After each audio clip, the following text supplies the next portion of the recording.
Magandang umaga, magandang hapon at magandang gabi mga kaibigan, mga kamamis at mga kadadis. Ayan, nag-aano po tayo ng yung pong yung ganito, teka. Ito. Ayan, ito po ay yung bulaklak po ng ating pechay. Tapos naging meron po siya ng pinaka yung buto niya, tapos yun po yung ginagawang pantanim. Ayan, inaalis ko po siya kasi ay ilalagay po natin sa isang lalagyan.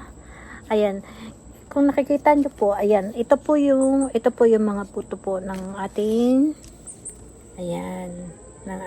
pechay.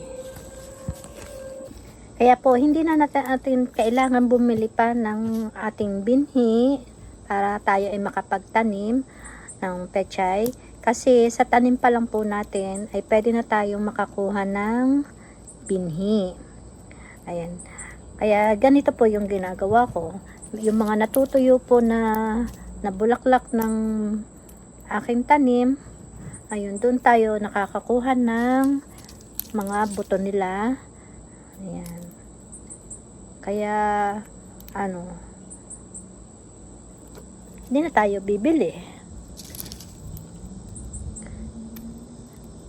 Nung una, syempre, wala pa tayong tanim. Ayun, bumili talaga ako. Tapos yun nga, hanggang sa lagi nga tayo nagtatanim. Kaya yan, nakakuha na tayo ng binhi po. Ayan, may ibon na naman doon sa ating ubas.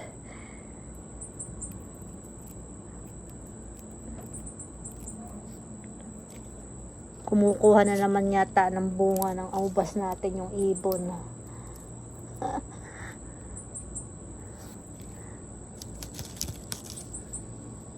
Matamis po kasi yung ubas namin. Kahit na hindi pa siya ganun kalaki, matamis yung niya, matamis yung bunga niya eh.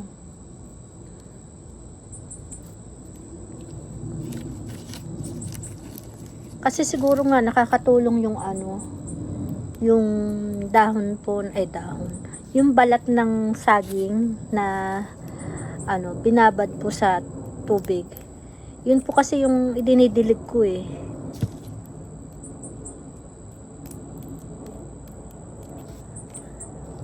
Kaya lang yung ibang bulaklak pala walang buto.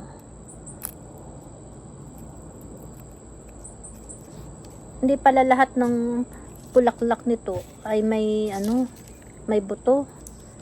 Kasi wala siyang walang laman na buto.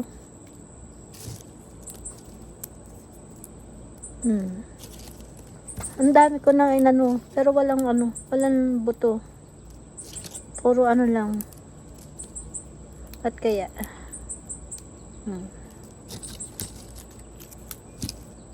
pero hindi bali kasi madami pa naman akong binhi nitong pechay. Kasi tawag dito, sa dami ba naman ng bulaklak niyan,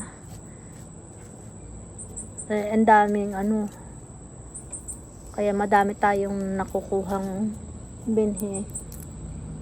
Ayan, hindi man lahat ay meron ng buto, pero ayos lang.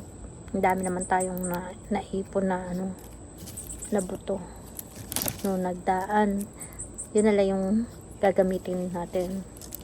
Ito kasi meron, pero konti lang siguro.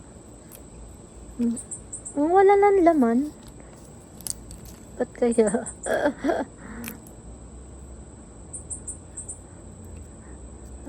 Kalimitan walang laman. Pero ayos lang.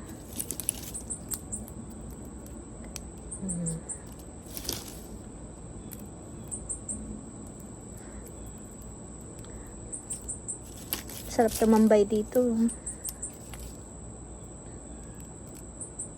Mainit pero parang ano naman, okay lang naman.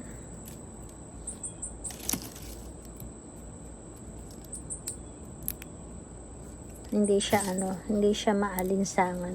Kasi pag maalinsangan, hindi ka talaga makakatambay dito sa labas. Ayan, madami pa akong iisa-isahin ko pa to. Ayan. So, maraming salamat sa panonood nyo mga kaibigan. Huwag nyo po kalimutan mag-like, mag-share, at mag-subscribe po sa aking channel. Ayan, maraming salamat po. Paalam!